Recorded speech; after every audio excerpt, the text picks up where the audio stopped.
ஒரு கிளி ஒன்று இருந்தது. அது தன்னுடைய சிறகுகளே சற்று அடிபட்டு இருந்தது. அது இருந்த இடமும் ஒரு விவசாயினுடைய குடிசைக்கு அருகிலே. இதை அந்த விவசாயி கவனிக்கிறார். அந்த கிளியை எடுத்து அதை பராமரிக்கின்றார். அதற்கு மருந்து போடுறாரு. சில நாட்களிலே அந்த கிளி குணமடைகின்றது. நலம் பெற்று இயற்கையாகவே பறந்து சென்று விடுகின்றது.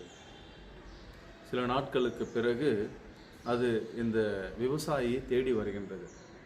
அந்த நேரத்தில் இந்த விவசாயி மனம் உடைந்தவராக, சோர்ந்து போனவராக காணப்படுகின்றார்.